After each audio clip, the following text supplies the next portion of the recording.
আসসালামু আলাইকুম। স্বাগতম প্রিয় লিসেনার্স। স্টোরি হান্ট ইউটিউব চ্যানেলে আজকের ভৌতিক রহস্যঘেরা আয়োজনে আপনাদের সবাইকে স্বাগতম। আশা করি আপনারা সবাই আল্লাহর অশেষ রহমতে ভালো আছেন। রহস্যময় এই পৃথিবীর আনাচে কানাচে ছড়িয়ে ছিটিয়ে রয়েছে অনেক রহস্যময় স্থান ও ঘটনা। তার অধিকাংশই বৈজ্ঞানিকভাবে ব্যাখ্যা করা অনেক কঠিন। সেগুলোকে আমরা নাম দিয়েছি অমীমাংসিত রহস্য। এই গল্পগুলো বলতে আমরা সাহায্য নিই বিভিন্ন বই এবং বিভিন্ন ইন্টারনেট ভিত্তিক তথ্য উপাত্তের। আমাদের এই চ্যানেলে যারা সাবস্ক্রাইব এখনও করেন নাই দ্রুত সাবস্ক্রাইব করে ফেলুন প্লিজ। আপনারা লাইক, কমেন্ট ও শেয়ার করে আমাদের অগ্রযাত্রাকে এগিয়ে নিতে সহায়তা করুন। চলুন আর কথা না বাড়িয়ে শুরু করি মূল গল্প। আজকের এপিসোডে আপনাদেরকে শোনাবো রহস্যময় ভৌতিক এক রাতের ঘটনা। ঘটনাটি রহস্যময় মহাশোষণকে কেন্দ্র করে।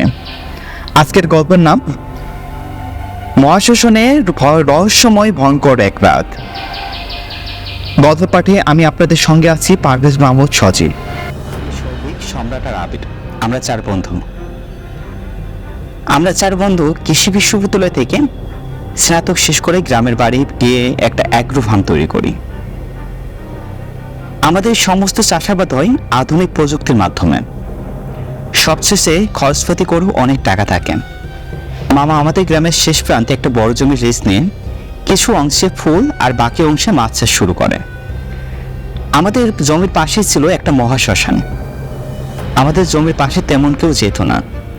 গ্রামের কিছু লোক আছে যারা কোনোভাবেই হোক মাছ তো চুরি করবেই। তো আমরা ভাবলাম পাহারা বসাবো। আমাদের সাথে অনেক লোক কাজ করে, তো তাদের সবাইকে বলছি, কিন্তু কেউ পাহারা দেওয়ার জন্য রাজি হয় না। অগত্যা আমরা চার বন্ধু ঠিক করলাম আমরা পালা করে পাহারা দেওয়া শুরু করব। বেশ উঁচু করে একটা ঘর বানালাম। সামনে কিছু জায়গা বারান্দার মতো করে রাখছি। তারপর ঘর বানানো হয়েছে যাতে খোলা জায়গায় দাঁড়িয়ে পুরো এলাকাটা নজরে রাখা যায়। আগের রাতে সৌভিক আর সম্রাটের দায়িত্ব ছিল পাহারার। সকালে সম্রাট আমাকে বলল, দোস্ত আজকে তুই না জমিতে যাস না। আমি বললাম কেন? ও বলল, আমি একটা ভয়ঙ্কর দুঃস্বপ্ন দেখেছি। আমি বললাম, স্বপ্ন দেখেছিস? কি স্বপ্ন? সম্রাট বলল, যে রাতে হালকা বাতাস থাকবে, তুই পুকুর পাড় দিয়ে হাঁটবি, ফুলের বাগানে যাবি, হাঁটতে হাঁটতে তুই ভয়ঙ্কর কিছু একটা দেখবি। আমি বললাম, আমি একা থাকবো না, আবির থাকবে আমার সাথে। ও বলল, না আবির থাকবে না। আমি বললাম কেন? ও বলল, আমি জানি না।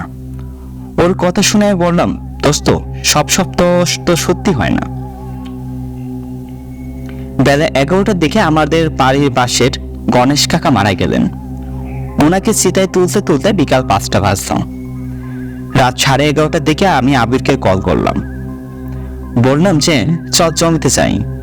ও বলল, দোস্ত আমার শরীরটা আজকে ভালো না, আমি যাব না, আর তুইও যাস না। সবাই বলে যেদিন কাউকে পড়ানো হয় সেদিন নাকি শ্মশানের আশেপাশে যেতে নেই। আমি বললাম যে জেলে কিছু হবে না। এই বলে আমি চলে গেলাম। যাবার সময় দেখলাম গণেশ কাকার চিতা তখনও পুরোপুরি নেভে নেই। আমি গিয়ে মাঝে মাঝে চিতা থেকে বিভৎস গন্ধ আসছে। আর আজকে রাতটাও অন্যান্য রাতের তুলনায় অনেক বেশি নিস্তব্ধ। জমিতে আসার পর কেন যেন মনে হলো আমার আজকে আসাটাও উচিত হয় নাই। এসে যখন পড়েছে তখন আর কি করা যায়। রাত 12:30টার দিকে প্রচন্ড বৃষ্টি শুরু হলো। বৃষ্টির মতো কখন যে ঘুমিয়ে পড়লাম বুঝতে পারে নাই। অনেকক্ষণ পর ঘুম ভাঙল। মোবাইল জ্বালিয়ে দেখি রাত তখন 3টা। বৃষ্টি ততক্ষণে থেমে গেছে। বাইরে হালকা ঠান্ডা বাতাস বইছে। কি মনে করে আমি ঘর থেকে বের হলাম, বাগানের দিকে যাচ্ছি।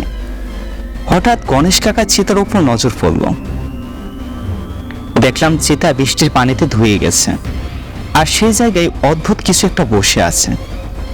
আমি ভাবলাম শেয়াল কুকুর কিছু একটা হবে, কিন্তু কাছাকাছি যেতে আমি দেখলাম, তা দেখে আমার শরীরটা পুরোটাই ঠান্ডা হয়ে গেল। আমি দেখলাম গণেশ কাকার চিতার জায়গায় একটা অর্ধেক মানুষ 2 হাতে ভর করে হাড্ডি খাচ্ছে। ওই দৃশ্য দেখে আমি এক চিৎকার করতেই অর্ধেক মানুষটা আমার দিকে তাকালো। আমি এবার স্পষ্ট দেখতে পেলাম ওই জিনিসটা চোখ বলতে কিছু নাই, চোখের জায়গায় আগুন জ্বলজ্বল করছে। বেশ বড় বড় জিহ্বা বের করে দুটো হাটের উপর ভর করে আছে।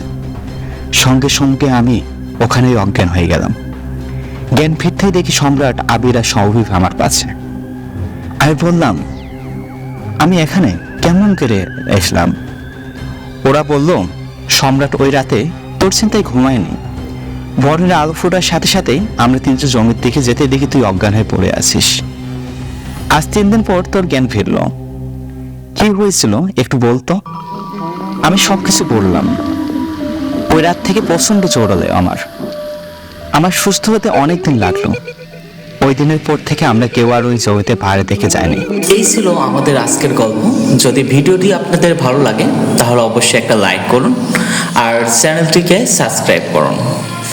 আশা করি সে পর্যন্ত সবাই ভালো থাকবেন। ধন্যবাদ।